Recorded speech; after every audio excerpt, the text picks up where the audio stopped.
Ok, donc du coup, à propos donc, du modèle de Poisson-Voronoi. Donc alors c'est un modèle qui est relativement classique, hein, qu'on rencontre assez souvent en géométrie aléatoire. Donc la motivation principale, c'est donc dernièrement, donc ces derniers mois, j'ai quand même pas mal travaillé sur des réseaux de télécommunications sans fil. Dans un réseau de télécommunications sans fil, donc on a des antennes qui vont être placées à des endroits donnés dans l'espace. De manière classique, des utilisateurs vont arriver dans le réseau et se connecter à l'antenne la plus proche. Donc en fait, ça, pour modéliser ça mathématiquement, on va supposer que nos antennes sont distribuées selon un certain processus ponctuel et que les utilisateurs vont être à l'intérieur de ce qu'on appelle le diagramme de Voronoi associé à ce processus. Donc ici, on a une réalisation d'un processus ponctuel, les cellules de Voronoi avec des frontières en noir, les antennes en rouge, et ici, on a un utilisateur qui va se connecter à l'antenne la plus proche. C'est quoi les pointillés?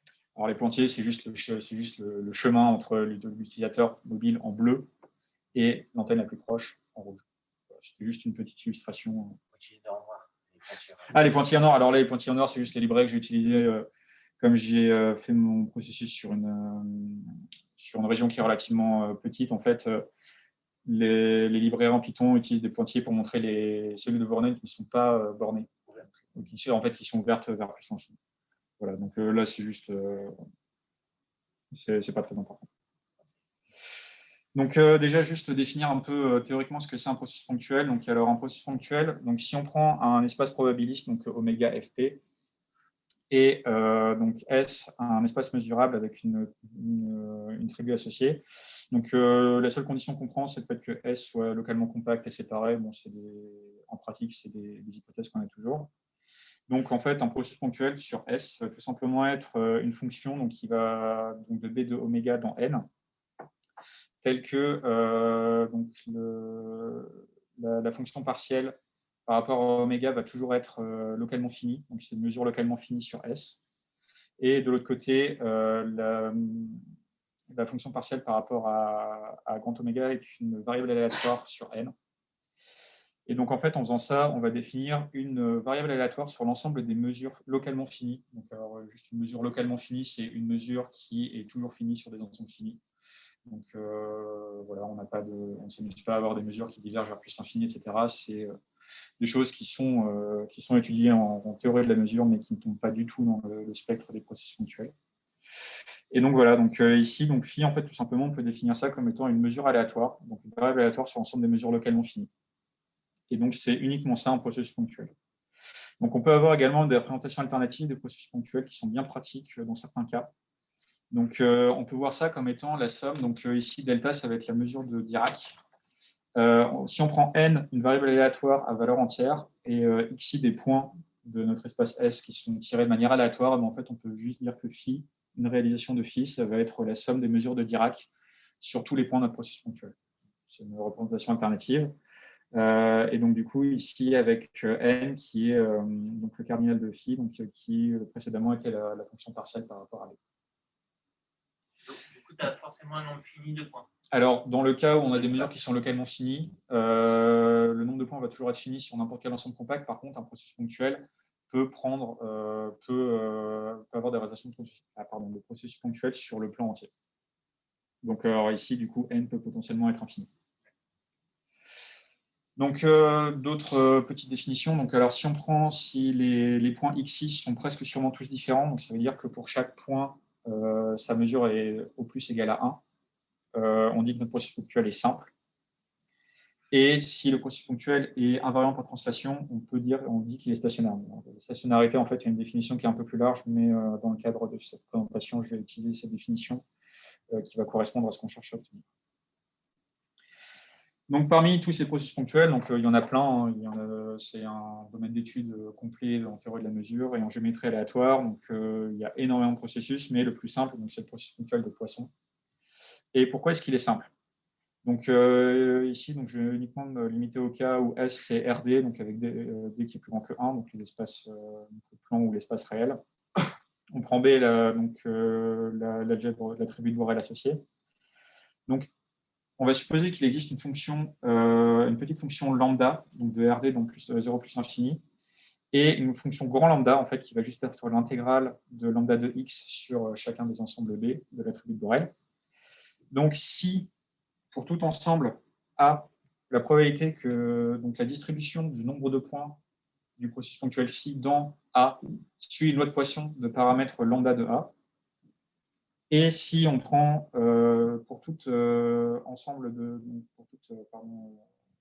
Boréliens qui sont 2 à 2 distincts, les événements phi de BI est égal à NI avec NI des entiers donnés sont indépendants, alors on dit que phi est un processus de Poisson ponctuel et lambda est ce qu'on appelle sa mesure d'intensité. Donc ici, donc, le processus donc, de Poisson, parce que pour chaque ensemble fini, la distribution du nombre de points du processus dans cet ensemble va être distribuée selon le loi de Poisson. Et on rajoute une propriété qui est un peu plus forte et qui est ce qu'on appelle une propriété de mutuelle indépendance, donc qui nous dit que le nombre de points dans chaque ensemble d'ensembles disjoints vont donner lieu à des événements indépendants. Donc, on peut également avoir donc, des cas particuliers de processus de Poisson, donc notamment le cas où la fonction lambda x, c'est juste une homothétie, donc c'est lambda fois petit x pour lambda qui est plus grand que 0. Alors on dit que phi, c'est un processus de Poisson homogène avec un paramètre lambda. Et donc en fait, dans ce cas-là, la mesure d'intensité grand lambda, en fait, elle est juste proportionnelle à la mesure de Lebesgue sur RD.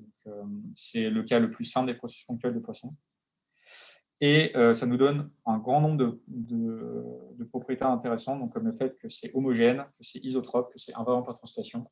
Donc on a absolument toutes les transformations du plan qui vont conserver le caractère de Poisson. Je vois, c'est pas pour biner, c'est juste pour revoir.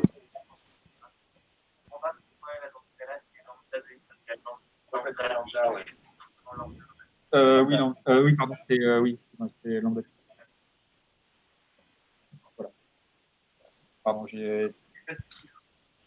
mais voilà, dans ce cas-là, donc du coup, la mesure d'un plus grand lambda, en fait, elle est la mesure de Lebesgue. Donc voilà. Donc, alors, du coup, propriété importante, intéressante, c'est que du coup, dans ce cas-là, les processus ponctuels de Poisson vont se comporter comme si les points étaient tous de manière uniforme et indépendante dans le plan. Donc, ça nous donne une procédure de simulation qui est extrêmement simple pour avoir des processus ponctuels de Poisson avec un ordinateur. On va juste fixer une fenêtre D, on va tirer le nombre de points selon le lot de Poisson de paramètre lambda, et ensuite, tous les points vont être tirés de manière uniforme et indépendante. Donc, alors cette propriété-là, en fait, elle vient de la propriété de mutuelle indépendance qui nous autorise à dire que tous les points se comportent comme s'ils étaient tirés uniformément, indépendamment d'un point. Là, je suppose que tu peux avoir une forme quelconque de ton espace. Bien sûr, forme quelconque, ça peut être une boule, ça peut être une sphère, ça peut être. Et du coup, tu fais du rejet sans le dire. Ouais, c'est ça. En fait, si on fait du rejet sans le dire, c'est. Mais voilà. Donc maintenant, on va passer donc avec un autre aspect. Donc ici, on avait donc uniquement des processus ponctuels. Donc maintenant, on va passer à du 2D, donc avec des tessellations planaires aléatoires. Donc en fait, une tessellation de R2, ça va tout simplement être un recouvrement du plan, donc un ensemble de parties du plan TI, tel que l'union c'est égal à R2 et qui sont 2 à 2 disjointes. Voilà, donc classique. On note grand T, donc l'ensemble des tessellations de R2. Donc ces tessellations, en fait, on peut voir ça comme la surface d'un polygone d'un polyèdre de taille infinie. Voilà, donc c'est une petite analogie qui est intéressante à voir. Et oui. Question de pure curiosité, pourquoi est-ce qu'on appelle ça tessellation et pas partition? En fait, ça vient des problèmes de géométrie. En fait, un problème de géométrie très classique, c'est le problème du pavage. Et donc, du coup, en anglais, un pavage s'appelle une tessellation. Donc, du coup, c'est pour ça qu'on a gardé le nom tessellation. Mais voilà, on appelle ça aussi un pavage ou un recouvrement de points. Et du coup, là, à ce stade, tu n'exiges pas que ce soit connexe ou même convexe. Non, voilà, c'est juste un recouvrement quelconque. Voilà. C'est juste une partition, un recouvrement quelconque du plan. Oui. Et ces tessellations, en fait, c'est pas forcément des polygones. En fait. Non, voilà, c'est juste, voilà, on appelle ça une tessellation. C'est mesurable quand même. Alors, on peut même avoir des tessellations non mesurables. Si ça t'amuse, tu peux faire du Banach parce qu'ici ça t'amuse. Mais voilà. Donc voilà. Après, donc du coup, dans le cas où la tessellation, donc en effet, dans le cas où la tessellation est connexe, tous les ensembles sont connexes, on peut voir ça comme étant la surface d'un polyèdre de taille infinie. Voilà, c'est une analogie qui peut être intéressante pour visualiser un peu ce que c'est une tessellation. Alors, après, derrière, le mot planaire va être important. Donc, parmi les tessellations, donc, il y en a beaucoup. Alors, il y en a beaucoup qui ont été étudiées au cours de l'histoire. Donc, il y a les triangulations de Delaunay. Il y a donc, les tessellations Dirichlet, notamment à travailler aussi sur les problèmes de voyage du plan. On peut voir des tessellations comme les tessellations de Crompton, ce genre de choses. Mais donc, la plus simple, c'est sans doute le diagramme de Voronoi. Donc, le diagramme de Voronoi qui est une extension qui est même très associée de manière très proche aux triangulations de Delaunay, parce que du coup, la tessellation de la triangulation de Delaunay, c'est le dual du diagramme de Voronoi. Donc, si on prend un ensemble, donc une partie du plan et un point X, donc la cellule de Voronoi, ça va juste être l'ensemble des points qui vont être l'ensemble des points Y qui vont être plus proches de X que de n'importe quelle autre partie de S. Donc, avec, encore une fois, sans le dire que S, c'est mieux si elle est connexe. Et donc, si on prend donc, voilà, donc la tessellation de Voronoi associée, ça va juste être l'ensemble des cellules de Voronoi centrées sur les points de S.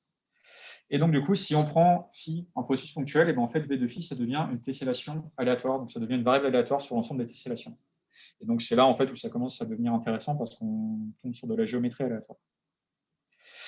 Donc, parmi les cellules de Voronoi, il y a deux éléments qui vont toujours être. Un petit point, Pierre. Dans la définition des tessellations, il faut plutôt que non, la précédente. Oui, pardon. Oui, voilà. Donc, ce que tu veux pour mettre Voronoi fermé avec les cellules fermées ce que tu veux, c'est que l'intersection de TI et TJ soit de mesure de Lebesgue 0. Oui. Tu veux que l'union, mais c'est un peu trop fort de demander que l'intersection. Tu peux le faire, hein, mais il faut que tu mettes certains bords ouverts et d'autres fermés. Oui. Donc,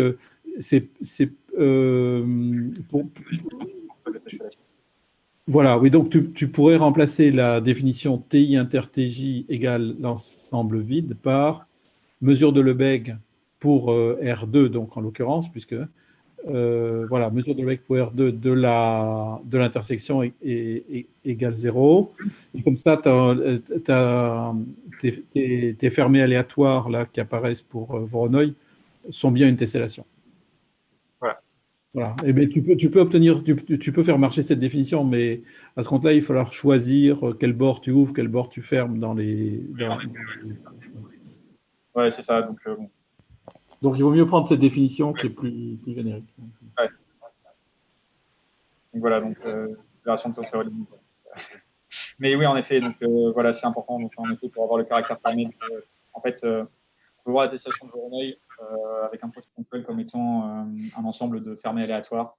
Et bon, il y a encore des résultats de théorie de la mesure sur les ensembles de fermés aléatoires.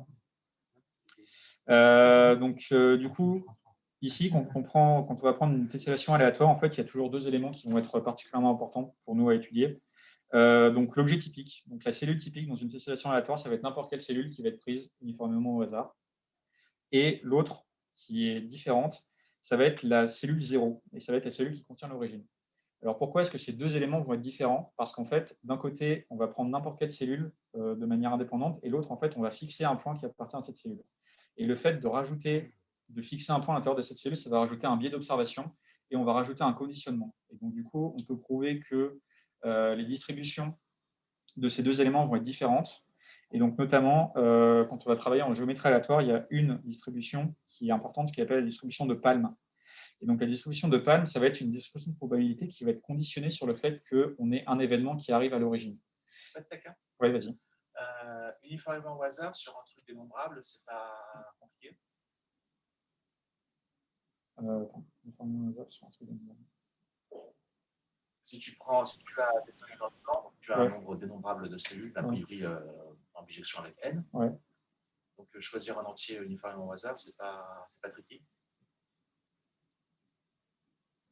Au niveau des, enfin, je sais pas, pour.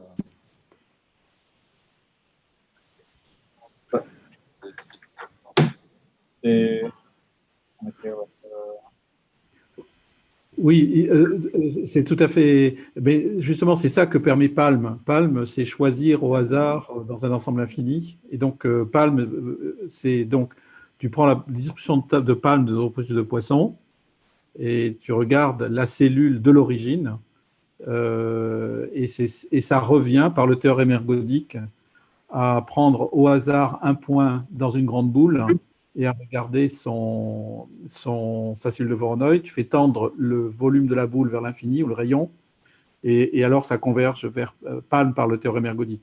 Mais donc, Palm, c'est exactement ça. Hein. C'est ta question. Non, en fait, là, c'était pour la cellule typique, c'était pour la 0, là. C'est juste le fait de choisir au hasard une cellule de manière aléatoire. Dans le plan. Dans le plan.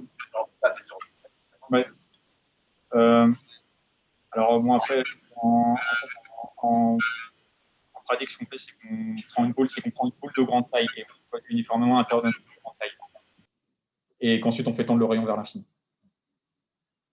Mais voilà, donc, alors du coup, bon, voilà, il y a une définition donc, pour la distribution de Palm qui va être en fait juste une espèce ça va être une moyenne sur les événements qui sont réalisés. Donc ici, quand on prend phi, donc qui va être un processus, donc ici un processus de Poisson de paramètre lambda, en fait, ce qu'on va faire, c'est qu'on va prendre une boule B, donc en fait B c'est un borélien, et en fait on va faire la moyenne sur toutes les réalisations, on va faire la moyenne sur cette boule B que notre événement arrive, tout simplement. Et donc du coup, la distribution de Palm en fait va être différente de la distribution de la cellule typique. Donc après, il y a encore beaucoup de résultats, donc notamment ceux dont on discutait hier, à propos de rajouter au pas des points. En fait, c'est une propriété d'une caractérisation des processus de Poisson. Alors pourquoi est-ce que ça arrive deux fois? Ah voilà. En fait, on a aussi besoin de définir, donc je vais juste définir rapidement trois processus qui sont intéressants. Donc quand on a une tessellation θ, donc on va prendre le processus ponctuel des sommets, le processus ponctuel des milieux d'arête et le processus ponctuel des centres de cellules. Donc ils vont être trois processus ponctuels. Donc on va noter lambda 0, lambda 1 et lambda 2, leurs intensités. Donc ces trois trucs qui sont importants pour caractériser la tessellation dans laquelle on se trouve. Et il y a quelques résultats importants. Donc, par exemple, dans le cas d'un processus ponctuel de Poisson, donc avec un diagramme avec la tessellation de Voronoi, en moyenne, on a 6 arêtes pour la cellule 0. Donc, c'est un résultat qui est intéressant. Et on a également une formule de l'air. Donc, la formule de l'air pour un polygone quelconque, c'est le nombre de sommets moins le nombre d'arêtes plus le nombre de faces qui est égal à 2. Dans le cas d'une tessellation planaire, en fait, c'est égal à 0, cette somme. Et par exemple, en termes d'intensité, donc il y a, avec des gros guillemets, 2 fois plus de sommets que de centroïdes et 3 fois plus d'arêtes que de centroïdes. Et donc, du coup, ici, quand on remplace, hein, évidemment, on a 2 lambda 2 moins 3 lambda 2 plus lambda 2 qui est bien égal à 0. Également, on peut prouver que P, presque sûrement, on n'a pas 4 points qui forment un cercle dans notre tessellation. Donc, c'est aussi des résultats qui sont intéressants. Et donc, aussi, quelque chose qui est important, c'est que SIFI est un processus ponctuel simple et stationnaire. Donc, ce n'est pas forcément que des processus de Poisson, mais tous les processus qui sont simples et stationnaires avec une intensité lambda strictement positive. La cellule typique, V, va avoir un volume qui est égal à 1 sur lambda, en moyenne. Et du coup, comme on a vu, la cellule typique est la cellule 0, donc on peut se demander quel va être le résultat pour la cellule 0. Oui. En dessous, le résultat sur les lambda, ça donne quelque chose sur le nombre d'arêtes moyennes d'une cellule? Alors, on peut le... Alors, le résultat que je connais, j'ai trouvé que, enfin, dans les résultats que j'ai regardés, il n'y avait que celui sur la cellule 0. Je veux dire, je pourrais essayer de regarder. Je ne suis pas tombé dessus naturellement en cherchant dans ce que j'ai. Donc, mais je peux regarder s'il y a des résultats sur la distribution des arêtes. Et j'ai une question idiote, mais tu parles, la cellule qui contient l'origine, etc. L'origine, c'est quoi? Ah, c'est le point 0. C'est dans ton plan. On est dans R2, c'est 0, 0. Okay. C'est un point qui ne fait pas partie de ton process et qui a été défini a priori. Ouais. Alors après, du coup, ce qui est important, et donc du coup, en vrai, c'est important en fait de faire la remarque, parce que comme on est sur des processus de Poisson, donc c'est des processus qui vont être stationnaires, comme ils sont invariants à translation, en fait, ton origine, ça peut être n'importe quel autre point. Ça peut être n'importe quel point qui ne fait pas partie de ton processus. Puisque par des propriétés de translation, on peut toujours se ramener à l'origine, et le processus translaté sera toujours un processus de Poisson. Donc, du coup, ici, quand on prend donc, si phi, donc notre processus, c'est un processus qui est stationnaire, en fait, les processus alpha k, donc des arêtes, des sommets et des centres de cellules vont être également stationnaires. Et on va définir un nouveau processus qui va être bêta, ça va être l'union des trois. Comme c'est des processus qui sont indépendants, qui sont disjoints, l'intensité de bêta, en fait, ça va être la somme des 3 intensités. Donc, voilà. Et on peut lui associer une distribution de palme. Donc, alors là, c'est juste en utilisant la définition précédente.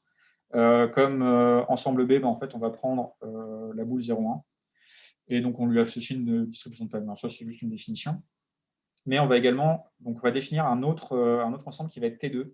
Et T2, c'est l'ensemble des tessellations pour lesquelles 0 est un ensemble de cellules. Et on va lui associer une nouvelle fonction qui va être E2. Et donc, en fait, ça va être une espèce de moyenne sur ces processus de T2. Donc, ça va être la moyenne de F sur T2. Donc, par rapport, ici, on a la distribution de palme qui apparaît parce qu'on va avoir du conditionnement sur le fait que 0 appartient à notre tessellation. Et donc, du coup, ça va nous donner une espèce de moyenne. Et en fait, avec ça, on va pouvoir déterminer un résultat sur la taille de la cellule typique. De la cellule 0, pardon. Donc, alors ici, on va s'amuser. Donc, on va regarder la moyenne. Donc, on va intégrer notre tessellation sur la cellule 0, à chaque fois en décalant par rapport à tous les points. Donc, on calcule une moyenne. Donc, ensuite, on va pouvoir… je vais très rapidement, volontairement dans les calculs parce que ce n'est pas forcément très important de détailler toutes les formules. Mais donc, du coup, ici, on va développer en utilisant les définitions qu'on a. Et donc, ici, on a du lambda B et on a la mesure de palme qui apparaît. Donc, en fait, on va pouvoir utiliser la définition de palme et un argument qui ressemble un peu à un argument de ce qu'on appelle le transport de masse. Donc, le transport de masse, ça va être faire des égalités entre ce qui rentre et ce qui sort dans des ensembles. C'est un peu de la thermodynamique. Il y a beaucoup d'analogies en physique, comme la thermodynamique, la loi de Birkhoff, etc.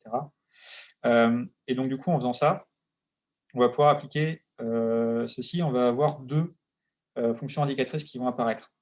Et cette fonction indicatrice, en fait, on va remarquer qu'elle va être égale à 1 si et seulement si le point moins x appartient à la cellule 0 de la tessellation θ moins x. Parce que du coup, comme on a fait plein d'opérations de translation, on se retrouve avec cette définition. Et en fait, ce point-là, en fait, il n'y en a qu'un seul. On peut se convaincre en regardant les définitions. Et en fait, ce qui va nous donner une égalité. Et alors, du coup, cette égalité elle va quand même être importante parce que ça va nous donner un lien entre la valeur moyenne de f sur la tessellation θ et la valeur moyenne de f sur la cellule 0. Pardon, c'est pas un C, c'est un V. Donc, ça va nous donner un lien, donc une espèce de moyenne sur la moyenne de f par rapport à toute la tessellation, par rapport à la moyenne de f uniquement sur la cellule 0. Et donc, du coup, ça fait intervenir la fonction E2 qu'on a vue, donc avec l'ensemble des tessellations qui ont 0 comme centre de cellule et l'intensité du processus des centres de cellule. Donc maintenant, une fois qu'on a établi cette petite égalité, on va pouvoir l'utiliser avec 2 fonctions particulières. Donc déjà, f égale 1, comme dans tous les problèmes de maths, quand on a une fonction mesurable, on l'applique avec 1. Donc ça nous donne un premier lien entre lambda 2, la valeur moyenne de V, et donc du coup entre 1 et la valeur moyenne de V, avec f qui est égal à 1 sur V0, encore une fois. Donc ici, c'est une fonction qui dépend de la tessellation. Je n'ai pas mis les dépendances, mais encore une fois, c'est des variables aléatoires. Et ça nous donne un second lien. Donc la valeur moyenne de 1 sur V0, c'est 1 sur la moyenne de V. Et donc, du coup, en combinant les deux, en utilisant l'égalité de Jensen, en fait, on retrouve un résultat que beaucoup doivent connaître en théorie des files d'attente, qui s'appelle le paradoxe de Feller, qui nous dit que quand on conditionne sur le fait qu'on est quelque part, en file d'attente, typiquement, en moyenne, les tailles des files d'attente sont toutes les mêmes, mais quand on se passe à l'intérieur, en fait, on voit plus de monde que la moyenne. Et donc, du coup, on obtient la même chose avec les processus de Poisson-Voronoi, et savoir que la taille en moyenne de la cellule 0 est toujours plus grande que la taille de la cellule typique. Et donc, on peut vérifier ça de manière algorithmique. Donc, alors là, encore une fois, avec des magnifiques librairies Python qui sont déjà implémentées. Quand on fait varier l'intensité lambda, donc ici en courbe pleine, 1 sur lambda, donc qui est la taille de la cellule typique, et les points avec la courbe en pointillé, c'est la taille de la cellule 0 pour la valeur lambda associée. Et en moyenne, on trouve que la taille moyenne de la cellule typique est 1,28 fois plus grande que celle de la cellule moyenne. Donc voilà, c'est un résultat qui est relativement connu en géométrie aléatoire. Le fait que cette valeur moyenne, c'est 1,28. Alors, puisque du coup, comment on travaillait, donc ici, on a la moyenne de la taille de la cellule typique. Alors, on peut se demander si on a des résultats sur la distribution de la taille de ces cellules. Alors, malheureusement, il n'y a pas de résultats analytiques qui existent. Toutes les approches qui ont été tentées jusqu'à maintenant n'ont pas abouti. Donc, on a quelques résultats qui sont raisonnables avec des bonnes approximations, vraiment très bonnes, avec des fonctions, avec des distributions gamma généralisées. Alors, du coup, les distributions gamma, c'est des distributions de la forme x puissance a puissance moins b fois x, avec un facteur de normalisation qui est devant. Donc ici, c'est des gamma avec 3 paramètres. Alors, il y a des résultats qui ont été prouvés avec du gamma à 1 paramètre. Mais il y a un résultat notamment qui, moi, m'a particulièrement bien aidé sur ces distributions. C'est une heuristique avec un seul paramètre qui a été développée en 2007 et en fait qui est intéressante parce que ça ne fait intervenir que la dimension dans laquelle on se trouve. Donc ici, quand on est en dimension D, les exposants, c'est 3D-1 et 3D plus 1 sur 2. Et donc, du coup, cette approximation-là est particulièrement intéressante et surtout, elle est très performante. Donc, du coup, ici, A, c'est un facteur de normalisation qui fait intervenir la fonction gamma, encore une fois. Et cette heuristique, en fait, elle est vachement performante. Et du coup, je vous montrerai ensuite pourquoi. Mais donc, ici, ce qui est important de voir, c'est qu'on n'a pas de résultats analytiques sur la distribution de la taille des cellules de poisson Voronoi. On a seulement des heuristiques avec 1, 2, 3, 4 paramètres. Mais dans les expressions précédentes, en fait, par exemple, quand on faisait du fitting avec des méthodes de Monte Carlo, donc le paramètre C, en fait, qui est toujours à peu près égal à 1, c'est 1, avec 5 zéros et un 1 derrière. Donc, on peut considérer qu'il est égal à 1. Et ensuite, les liens entre les paramètres A et B ont été explorés. Et du coup, c'est ça qui a mené à l'élaboration de cette heuristique. Et du coup, donc, cette heuristique, là, c'est vraiment une heuristique, c'est-à-dire qu'on n'a pas de garantie de qualité d'approximation. Alors, en fait, alors si, du coup, quand on fait de l'empirique, c'est-à-dire que là, dans le papier de Ferrin-Kenneda qui est publié en 2007, ils ont fait ça avec des centaines de millions d'itérations de procédure MCMC. Et alors, j'ai pas inséré les graphes dans la présentation, je pourrais les montrer après, mais leur approximation est relativement bonne. Ensuite, ils ont quand même en fait, quand on zoome vraiment, il y a un petit écart et ils n'ont pas réussi, il me semble qu'ils n'ont pas réussi à déterminer si c'était des artefacts de calcul ou si c'était dû à la qualité de leur heuristique. À cause des oscillations numériques. Ouais. Donc en fait, on ne sait pas actuellement si l'écart entre les deux est dû uniquement à de l'artefact de calcul ou si c'est vraiment une valeur approchée et que la vraie distribution est plus complexe que ça. Une autre manière de voir, ça veut dire que l'heuristique a la précision des calculs des flottants actuels. C'est ça. Mais toujours est-il que ça reste une heuristique qui est extrêmement performante. C'est rigolo du coup qu'ils n'aient pas de résultats analytiques pour borner l'écart entre la vraie distribution et c'est ça. Et d'ailleurs, c'est ça parce qu'en fait, personnellement, ça m'avait un peu surpris parce que le poisson Voronoi, en fait, c'est le processus ponctuel le plus simple avec la tessellation la plus simple. Et on n'a pas de résultat analytique sur la distribution. Donc, mais voilà. Donc, alors j'ai essayé personnellement de faire du fitting, mais bon, ma méthode n'a pas marché parce que j'obtenais des distributions non bornées. Donc, mais voilà. Donc cette heuristique-là, elle marche très bien. Quand on l'applique sur des résultats, à la fin, j'aurai un exemple de comment on s'en sert. Donc voilà, donc quand on prend avec en dimension 2, donc l'exposant c'est 5,5, 7,5, donc A on peut le calculer. Voilà. Alors après, on a d'autres résultats en fait autour de la cellule 0 parce que c'est très facile par des arguments probabilistes et de géométrie aléatoire de pouvoir lier des résultats des moments de la cellule 0 avec des moments de la cellule typique. Et donc, une fois qu'on peut approcher la distribution de la cellule typique, on va pouvoir obtenir quelques résultats autour de la cellule 0. Donc là, par exemple, il y a des résultats à propos qui ont été démontrés par Meeke, donc Meeke, grand nom de la géométrie aléatoire, qui a écrit une des bibles avec Dietrich Stoyan, qui s'appelle Géométrie aléatoire et ses applications. Donc ici, quand on prend une fonction G qui est mesurable et positive, en fait, on peut exprimer la valeur moyenne de G de V0, donc le volume de la cellule aléatoire, en fonction de la cellule typique. Et donc, en fait, ça va juste être la valeur moyenne qui va être pondérée par le volume de la cellule typique. Donc ça, c'est le cas pour n'importe quelle tessellation. Et donc, dans le cas où on est avec une tessellation Voronoi, on a juste un facteur lambda qui apparaît devant. Et donc, en fait, ça nous permet d'exprimer extrêmement facilement les moments d'ordre n de la cellule 0 en fonction des moments d'ordre n plus 1 de la cellule typique. Donc ça, c'est des résultats qui sont extrêmement intéressants. Et donc, du coup, en utilisant tous ces résultats, on retrouve quelque chose qu'on avait vu tout à l'heure, à savoir que si on prend n égale 1, la valeur moyenne de la cellule 0, ça va être la valeur moyenne de la cellule typique plus quelque chose qui est strictement positif. Donc, excuse-moi, n, c'est quoi? n, c'est le moment c'est le moment. Ah oui, d'accord, oui. Voilà. Donc, quand on calcule le moment d'ordre 1, on se retrouve avec la valeur moyenne de la cellule 0 qui est égale à la valeur moyenne de la cellule typique plus un terme qui est strictement positif. Et donc, du coup, on retombe sur le paradoxe de Feller qu'on avait tout à l'heure. Donc, au moins, on est sûr d'avoir quelque chose de vraisemblable. Et en fait, on peut également lier les distributions, les fonctions de distribution cumulative et de la fonction de probabilité, de densité. Donc, voilà, avec une fonction qui apparaît d'un point de vue intégral. Donc, encore une fois, on a le facteur de pondération par le volume qui apparaît.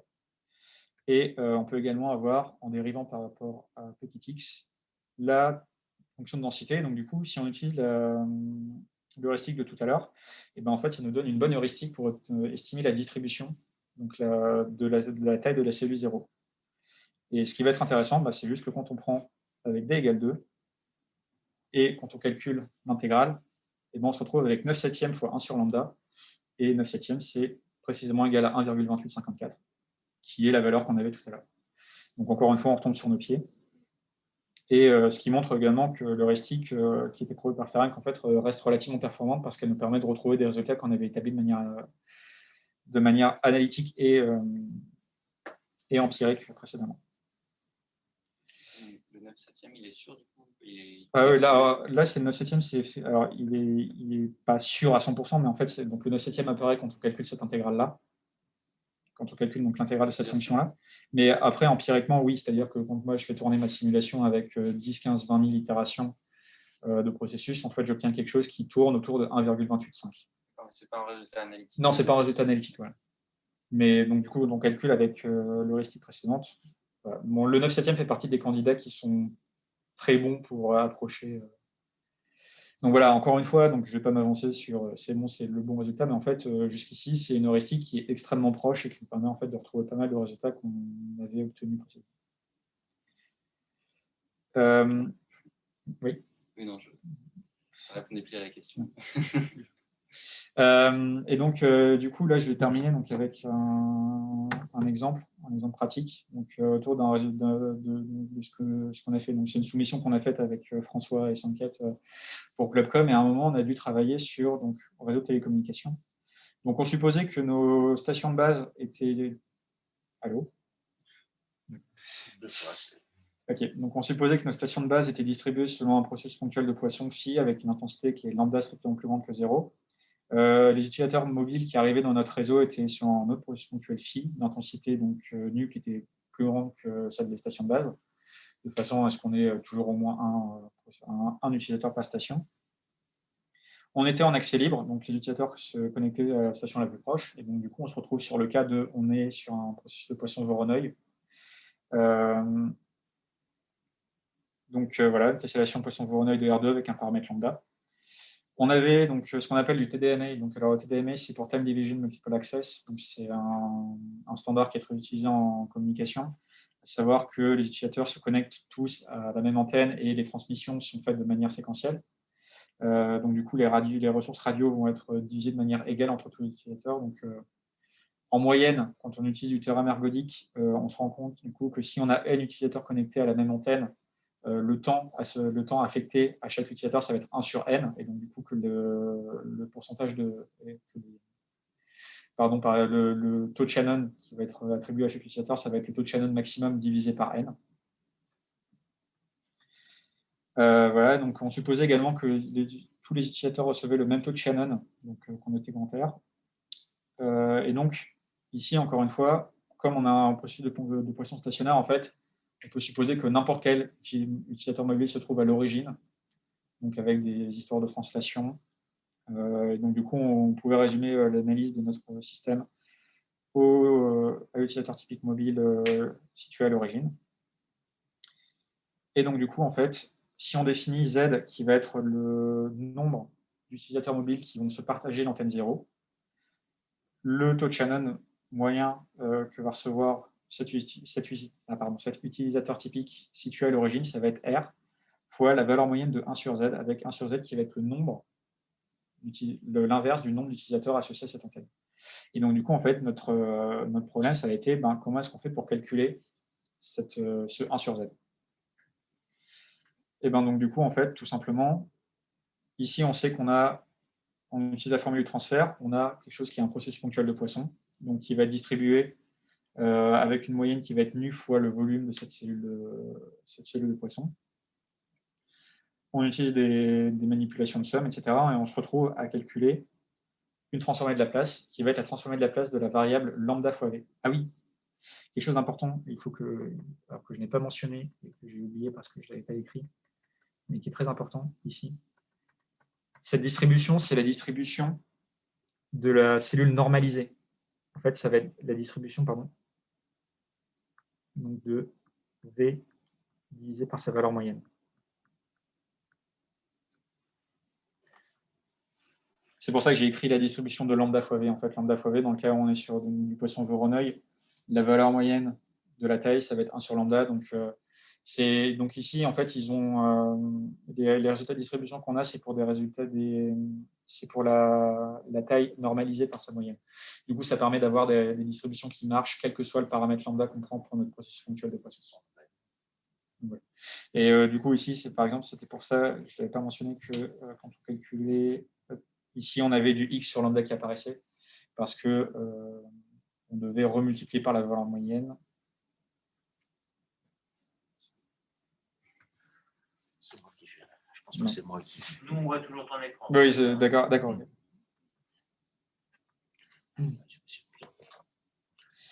Donc voilà, donc du coup, ici, on se retrouvait donc avec à calculer donc notre magnifique.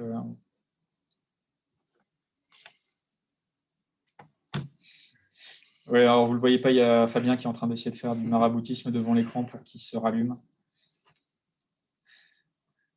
C'est bon. Non, c'est pas bon, il faut encore. C'est presque bon. Presque bon. Vas-y. Hein. Ouais. En fait, c'est juste que vu que je parle de... Ah, mais les gens prévoyants ont pris un ordinateur en plus de l'écran de la télé. Donc, Ludo et moi, on est bien encore. Ah, ça remarche.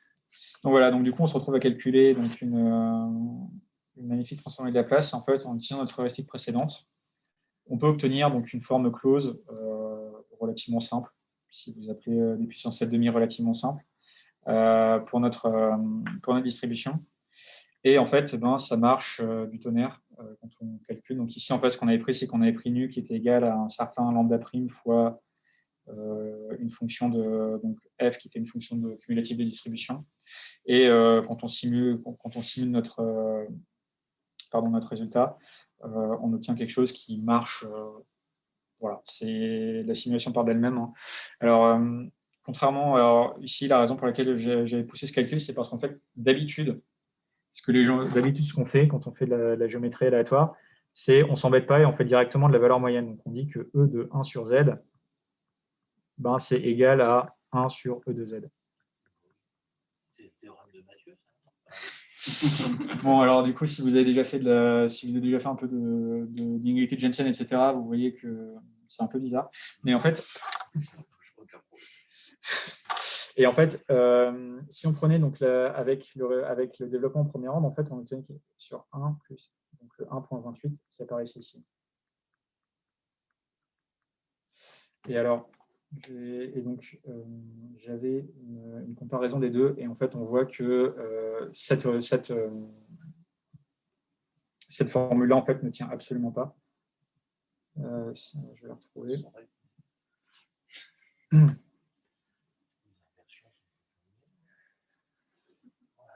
Alors, comment est-ce que je fais pour changer?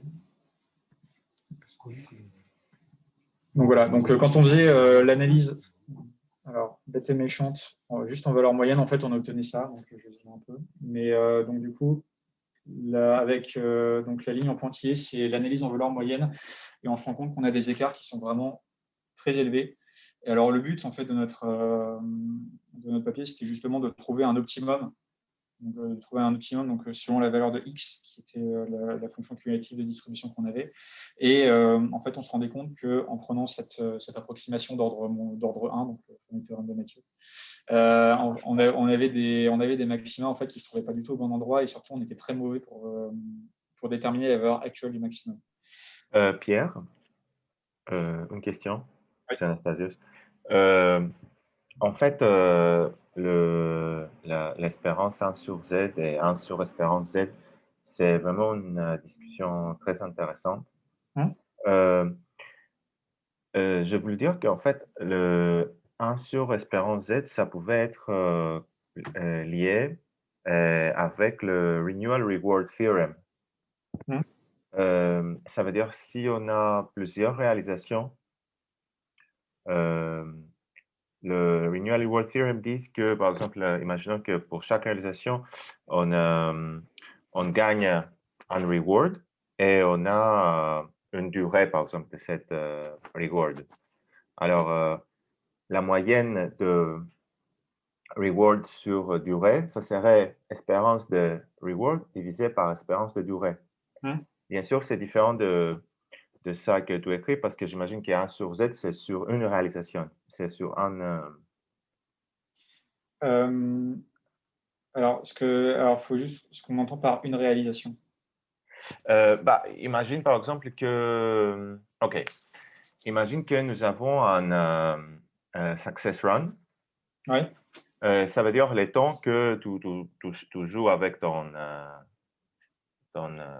pièce et tu arrives jusqu'à réussite. Ouais. Alors, l'espérance alors de 1 sur Z, où Z est la durée de cette success run, c'est ça que tu calcules, c'est espérance de 1 sur Z. Ouais. Par contre, si tu joues ça consécutivement, ça veut dire que tu continues à jouer le jeu de coin et le jeu de pièces. Et tu as plusieurs success runs qui vont jusqu'à l'infini. D'accord, ok, ouais, je vois. Ça sera l'espérance de reward divisé par l'espérance de Z. Ouais, en effet, ouais. Ouais, donc en effet, oui, j'avais vu. Donc, en effet. Donc, il y a des discussions sur le savoir si c'était, si en gros, on avait le droit d'utiliser cette espérance de 1 sur Z et 1 sur espérance de Z. Exactement, ouais. Donc, alors du coup, pour nous dans le cadre qui nous intéressait, ce qu'on cherchait à faire, c'était vraiment à avoir seulement l'espérance de 1 sur Z, hein, donc sans utiliser plusieurs success runs, donc plusieurs réalisations. Oui, je m'en doute pas. Je veux dire seulement que ça dépend de l'application. Oui, bien sûr. Donc voilà, en effet, c'est un bon point. Donc, voilà. Donc nous, dans notre cas, ça ne nous intéressait pas en fait d'utiliser cette approximation parce qu'on avait vraiment besoin d'avoir le comportement le plus proche possible pour pouvoir trouver la valeur du maximum. Et quand on fait des erreurs de l'ordre de 25% en calculant l'inverse de la charge, c'est quelque chose qui nous servait pas. Je vais dire X, tu peux me rappeler ce que c'est exactement? Alors ici, X, je rechange. C'était en fait ce qu'on avait pris, c'est bon, en fait je peux même vous faire. En fait je savais pas combien de temps je tenais, donc j'avais un peu chanté cette. J'avais un peu chanté cette partie-là. Je l'avais raccourci volontairement. Mais en fait globalement, ce qu'on voulait faire au départ, c'était que on avait des utilisateurs. En fait, chaque MU X, il se voyait attribuer une vitesse V de X qui était tirée selon la même distribution, tirée selon une distribution donc, de densité F. Je le temps de séjour, en fait. Et alors, non, en fait, du coup, ce qu'on voulait faire, c'était qu'on disait qu'on gardait dans notre réseau seulement, donc on fixait une vitesse limite VT et on gardait uniquement les utilisateurs VX, tels que VX était plus grand que VT. Ce qui nous donne en fait un feeling, donc un amincissement du processus des utilisateurs mobiles, qui était du coup, l'intensité des utilisateurs mobiles, c'était lambda U. C'est pour ça qu'il y a des U sur le graphe. Lambda U, du coup, fois la probabilité que la vitesse soit supérieure à VT, donc 1 moins de VT. Et ça, c'est l'intensité, donc ça, c'était l'intensité U. Pardon. Ça ne servirait pas juste à faire un décalage des lambda en pratique? Voilà. En gros, est-ce que tu n'aurais pas juste t'en sortir avec un lambda U et Au lieu de faire varier x et lambda u, est-ce que juste faire varier lambda u ne fait pas la même plage des possibles? Varier lambda u. Non. Non, parce qu'en fait, là, vraiment, c'était. En fait, là, c'est pas. Du coup, c'est pas x, là, c'était vraiment VT. Voilà. Là, c'était vraiment VT qui avait là. Donc voilà, en fait, du coup, c'était juste, on voulait voir. On avait au départ les MU qui étaient sur un processus ponctuel phi U. Genre, oui, là, c'est 100% de ma faute, j'aurais dû vraiment, dans ce cas, développer ça. On a les MU qui sont distribués sur un processus ponctuel qui est phi U, qui est un PPP d'intensité lambda U. Et donc, du coup, on va fixer une certaine vitesse VT et on va garder uniquement les points dans notre réalisation du processus ponctuel qui ont une vitesse plus grande que VT. Et donc, du coup, ce qui nous donne un amincissement indépendant du processus de Poisson. Et du coup, son intensité, ça va être lambda U fois 1 moins F de VT. Et donc, du coup, c'est ça qu'on trace ici. Et donc, on traçait. Et donc, du coup, on traçait la moyenne de l'inverse en fonction de ce seuil VT. Et du coup, en fait, ce qu'on cherchait à obtenir, c'était le maximum selon VT. Et quand on avait, donc du coup, si je reviens mais rapidement, quand on avait des courbes qui avaient des différences ici qui pouvaient aller jusqu'à 40% à peu près, quand on se trompait de 40% à peu près sur la valeur de l'inverse de la charge, ça nous donnait des maxima en fait, qui n'étaient pas localisés précisément au bon endroit. Et derrière, quand on calculait le taux de Shannon associé, on avait des erreurs qui étaient significatives, on va dire. Donc voilà, donc du coup, c'est. Oui. Excuse-moi, en fait, c'est un petit moment que tu parles de maximum, mais je n'ai pas compris de quoi c'est. Voilà. C'est ce qu'en fait, quand on revenait ici, en fait, ça nous donnait donc, le R0 qui était donc un R fois. Donc on a... Mince, mais pourquoi il a tout effacé? J'ai vraiment du mal avec le mode note de PowerPoint qui a tendance à effacer tout ce que je fais. En fait, on avait.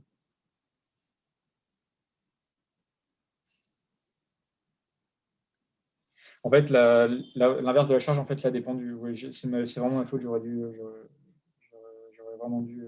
Donc ça, en gros, c'est le débicta en tant qu'utilisateur. Ouais, c'est ça, c'est le débicta en tant qu'utilisateur. Ouais, c'est ça. Attends, c'est quoi, je vais même. Si j'arrive à retrouver. On va le faire de A à Z dans ce cas.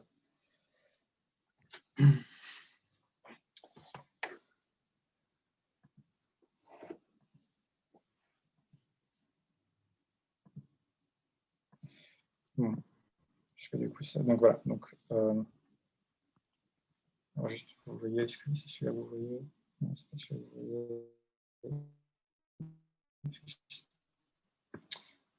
Mais pourquoi est-ce que Zoom décide de faire n'importe quoi? Est-ce que vous. Alors...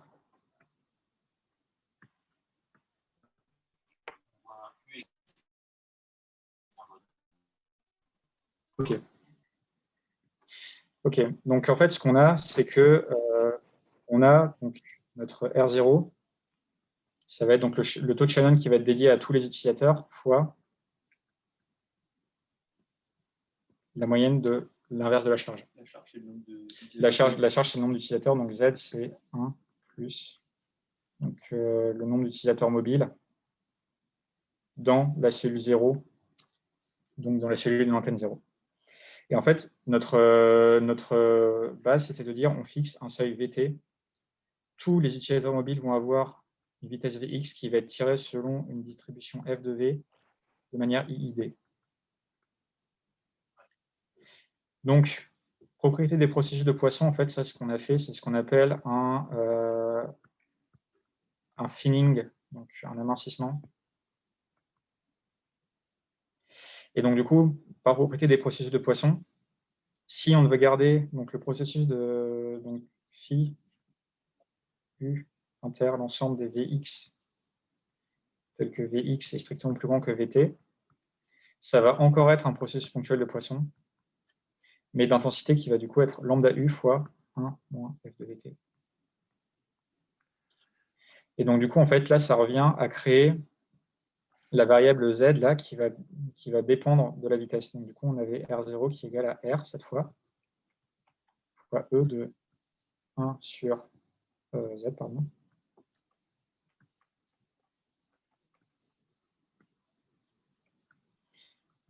Z, et cette fois avec Z, du coup, qui devient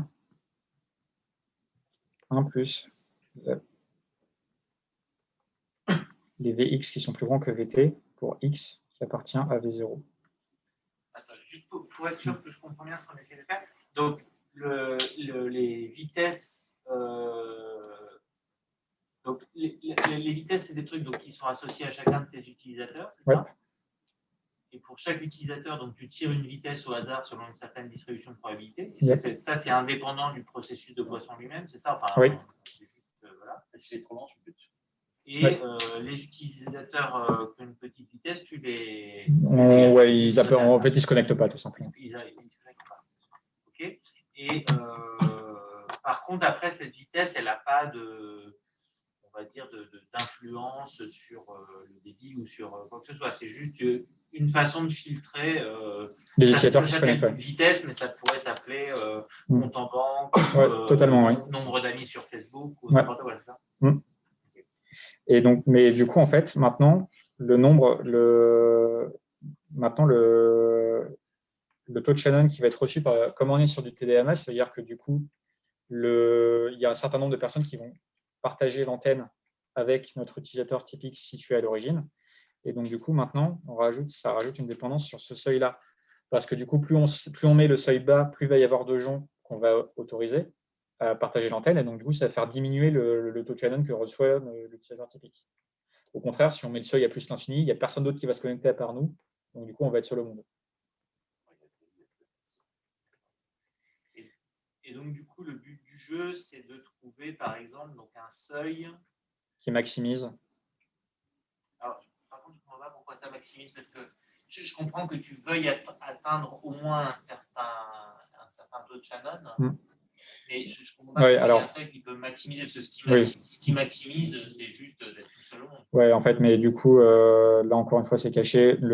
J'ai pris un cas idéal où le taux de Shannon qui est reçu en fait dépend pas de la vitesse, mais en fait, il dépend de la vitesse. Et donc, du coup, en fait, il y a une dépendance dans le seuil de vitesse également dans l'autre, ce qui fait que d'un côté, on a quelque chose ici qui va être strictement décroissant en fonction de la vitesse, et de l'autre côté qui va être strictement croissant. On multiplie les deux, et en fait, ça nous fait une magnifique courbe qui ressemble un peu à ça. Donc, on est là, et ça nous fait un… Du coup, je comprends, parce qu'effectivement, tout à l'heure, tu parlais de maximum, mais je voyais que des courbes croissantes, et du coup… Non, je sais, en fait, c'est vraiment moi. En fait. Voilà, en fait, je suis désolé. En fait, c'est vraiment moi. Non, mais en fait, j'ai volontairement voulu raccourcir cette partie parce que je voulais pas exploser tout ce que j'avais fait, parce que je ne savais pas si j'avais le temps. Donc, du coup, ce qui a donné une présentation qui était un peu lacunaire. Mais voilà, du coup, voilà. Et en fait, le but, c'était, comme ici, on a une dépendance en fonction de la vitesse Vt, et que ultimement, on va chercher à dériver par rapport à la vitesse.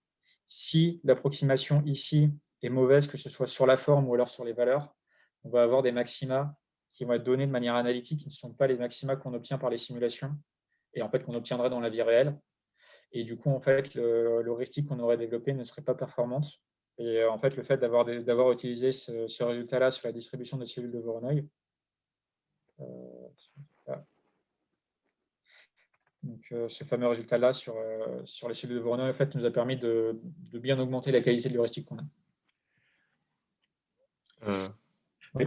Une question aussi par rapport à ça. En fait, donner une réalisation de Voronoi par rapport aux antennes. Après, les utilisateurs peuvent avoir une distribution, ça veut dire on donne une distribution, on donne une réalisation de position. Et après, sur ça, disons que c'est grid, ok, ça même pas devrait être une réalisation Poisson, c'est un grid. Et sur ça, il y a une distribution, imaginons, des utilisateurs qui bougent, etc. Si on a ça, après, la distribution est seulement sur les mouvements des utilisateurs, pas sur les différentes possibilités de position des antennes, n'est-ce pas? Donc, quelle distribution? La distribution là de 1 sur Z? Ce n'est pas une distribution. Alors, on donne un set de positions des antennes. Ouais.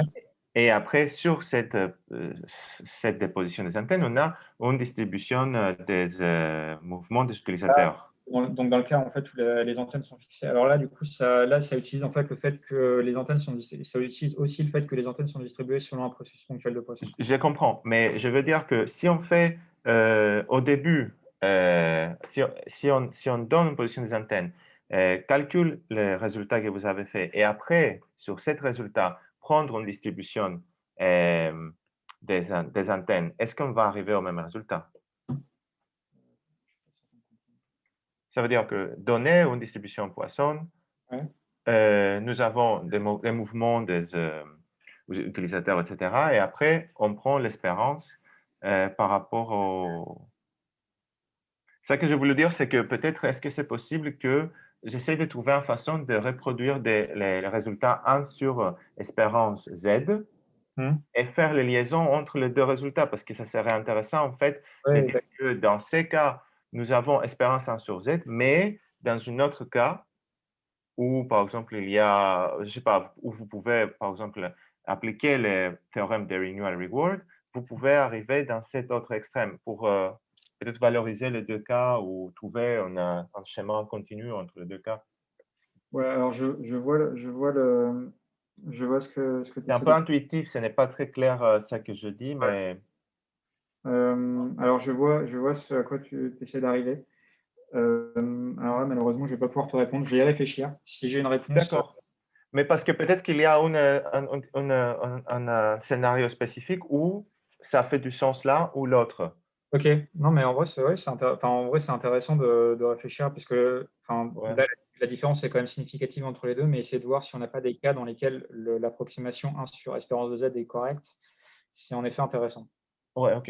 Bah, c'était justement une idée. D'accord, ok, non, mais je vais y réfléchir, merci. J'ai une question qui, alors, elle rejoint un peu la question d'Anastasio.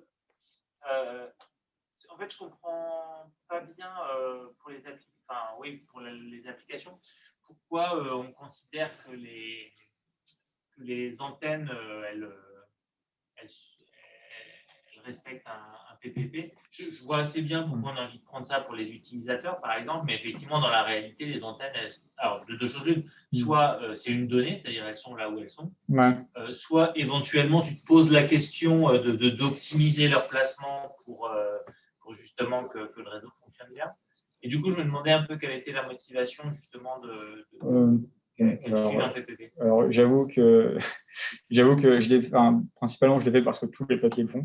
Mais alors, si tu veux, il y a quelques trucs, alors notamment. Tu as aussi des papages hexagonaux. Pardon ? Tu as aussi des papages hexagonaux. Il y a aussi des papages hexagonaux. Mais en fait, alors. On peut. Alors, peut-être un truc, c'est. Alors, processus ponctuel de Poisson, en fait, en général, c'est quelque chose qui est extrêmement puissant pour modéliser énormément de choses dans la vie réelle, même. Donc, en fait, je pense que derrière, il y a deux trucs. Il y a le fait que le nombre d'antennes et de distribution dans le nœud de Poisson. Donc, la loi de Poisson, en fait, c'est bien pour approcher des trucs, des événements qui sont ponctuels, mais relativement rares.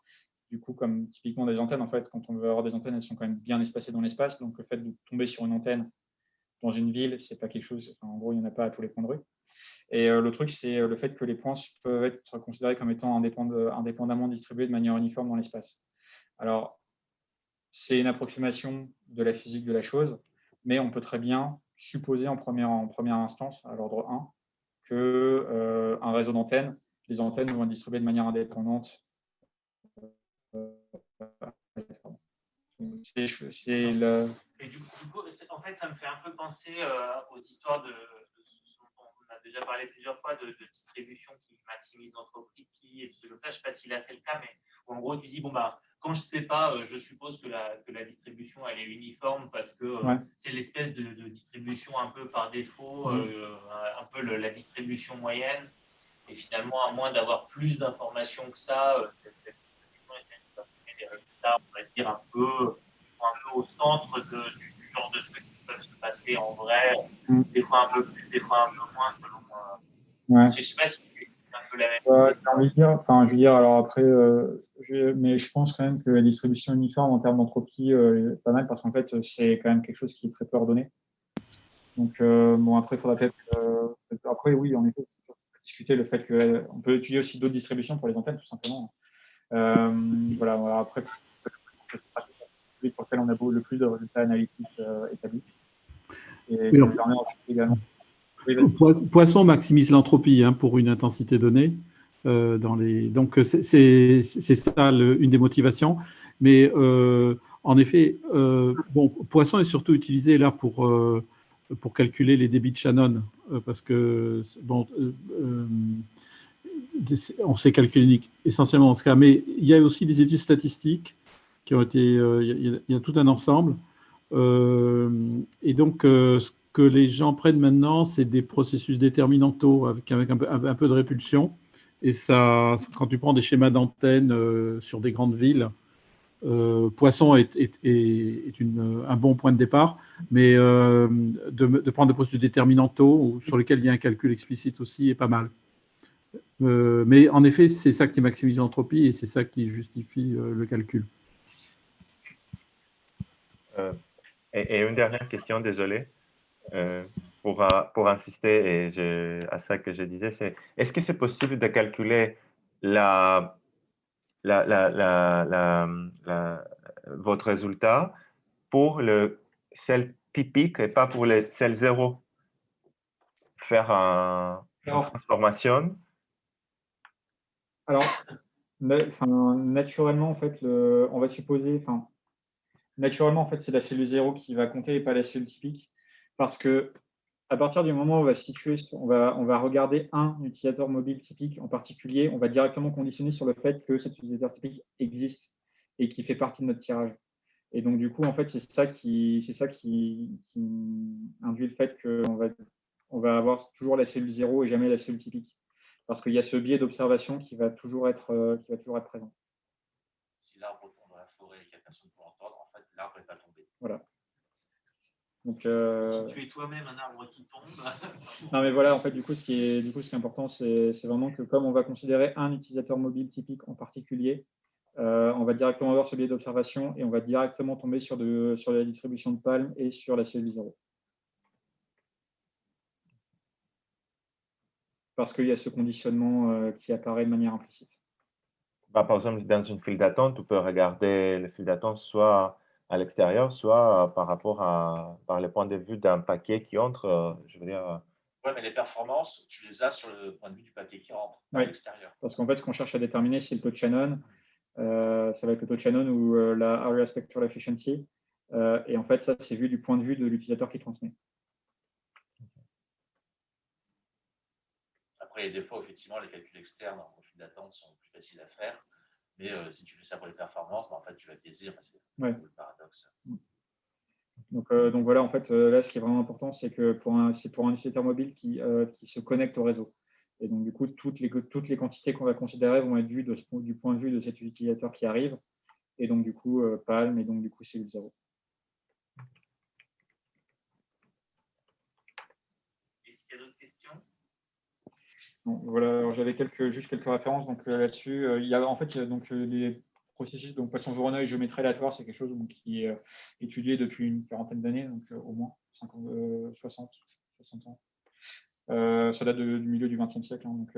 Alors en termes de livres, donc il y a François Bachelly, notre François Bachelly national, qui a écrit des livres là-dessus. Donc il en a écrit un notamment avec Bartek et Mohamed Carré sur mesure aléatoire.